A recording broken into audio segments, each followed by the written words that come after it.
Hello, everybody. This is the end of chapter 5, basically the second half of chapter 5. We've been talking about diffusion, right? And this is the solute, in this case the yellow dye, moving out into the rest of the water, being dissolved into the solvent. Now, osmosis is a process by which things are moved in and out of the cell, but it's a little bit more complicated. We're talking about a semi-permeable membrane, the passive transport of water across the selectively permeable membrane. So just think of this as a cell plasma membrane, and we're either inside or outside of the cell. Let's think of this as the inside of the cell, and this is the outside of the cell.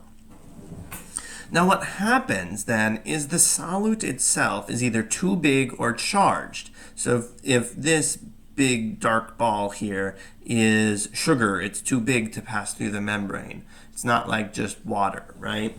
Or maybe it's a salt ion, a sodium ion that can't pass through because it's charged. So what happens is that you need to have an equalization of concentration. What you'll notice here is that there's more solute, more salt on the right side. So to equalize that out, what essentially is the water moves to the right. Now you might want to think of this as, well, what about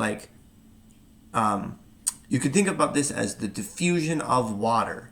In some senses, there's a lot of water over here, and there's less concentration of water over here because some of the space is taken up by these salt particles. So the water might diffuse through the membrane from high concentration to low concentration. That's one way to think about it if you want to do that. So when we think about osmosis, though, we use three words. Isotonic. Now, isotonic is this situation where the concentration of the solute is the same on either side of the membrane. Hypotonic, think hypothermia, right? Hypo means less, a solution with lower concentration. So in this case, the blue solution here has less salt than inside the cell. Then there's a hypertonic solution. Hyper, think about a hyper little kid with lots of energy. Hyper has more energy, more, in this sense, more solute. It's a solution with more concentration. So we have this solution, hypertonic to the cell.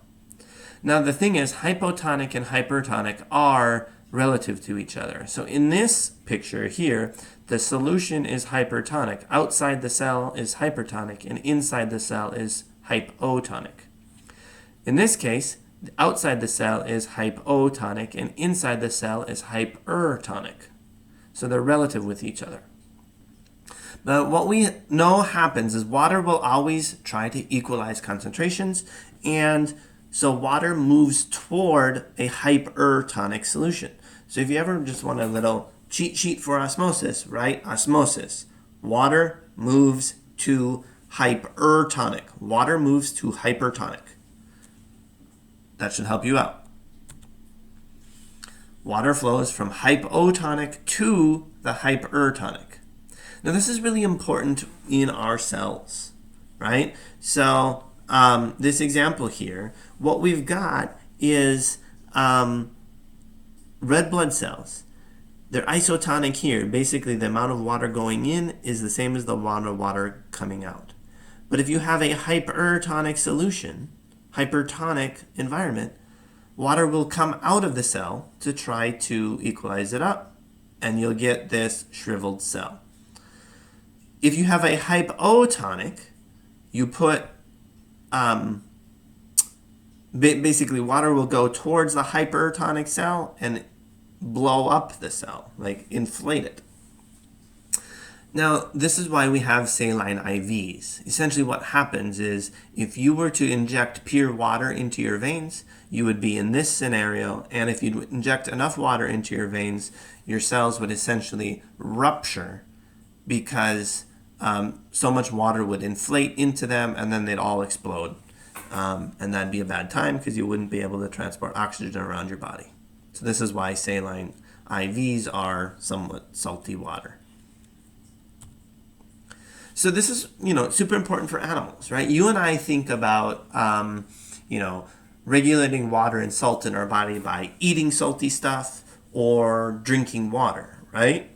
And that's how we control our water balance in our body, through how much water we're taking in and putting out through urine, and how much salt we're taking in, and how much salt essentially you're releasing through either urine or sweat or other ways. So this is really important in aquatic animals, as you might imagine. A freshwater fish, essentially the whole fish in a lake is hypertonic.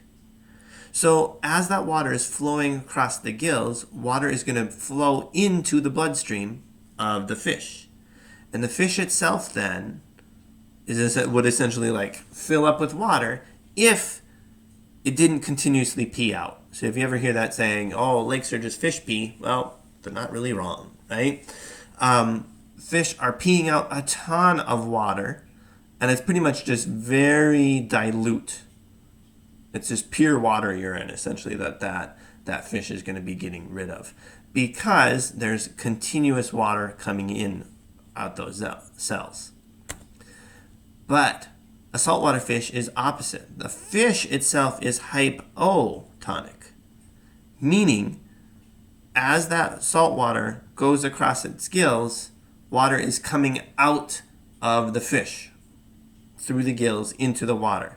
And that's a bad time, because the fish could essentially, if it stops drinking water, will just shrivel into nothing.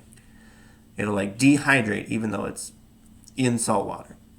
So the fish itself needs to actually drink water all the time. You might be thinking, well, it just drinks water, that's fine, but it's salt water. It's too salty. So a saltwater fish pees out a little bit of super salty urine all the time. It's continuously drinking in water, losing water then through its gills, and peeing out very concentrated, really salty urine. Now, plants need to regulate too, right? And what we see is plants are actually healthiest when the plants themselves are hypertonic. Because you can take a plant and put it in pure water, just distilled water with no salt in it, and it'll do great. And that's because even though the plant itself is hypertonic in a hypotonic solution, that distilled water you put it in, that water will continuously flow into the plant essentially. But the cell walls hold back those cells from rupturing. It's like you put a balloon inside a box and try to blow up the balloon.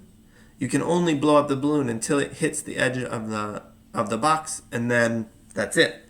And that's what holds up non-woody plants, right? When this plant, when you deprive it of water for a while, it wilts,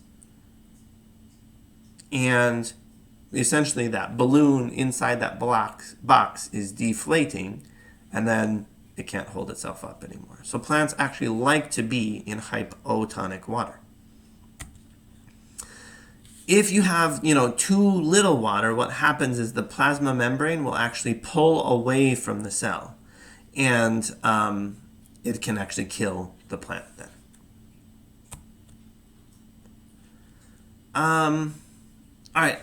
To finish up this with chapter 5 then, I want to get away from my diffusion and osmosis and think about this thing called endocytosis, that's taking material into the cell. And I'll post a video here. I don't have the link right now, but I'll post the video in the description, and you can see how this amoeba is eating something through phagocytosis. And it's pulling in if it were to just pull in water, it would do penocytosis. And what we do, well, I shouldn't say, our cells do phagocytosis and penocytosis too, but what if we want to expel something from a cell, whether it's waste or a gland? So this is happening in mucus cells, secretory cells in our nasal passages that are creating mucus. Or when this little baby is crying, in his tear ducts, there's little glands that are vacuoles. When this kid cries, vacuoles of water, of salty water, are essentially going from the middle of the cell to the outside of the cell and the vacuole joins with the plasma membrane and excretes water out into the gland that then can go down the tear duct and into that kid's eyes. All right, with that, that's the end of chapter 5, and I'll see you later.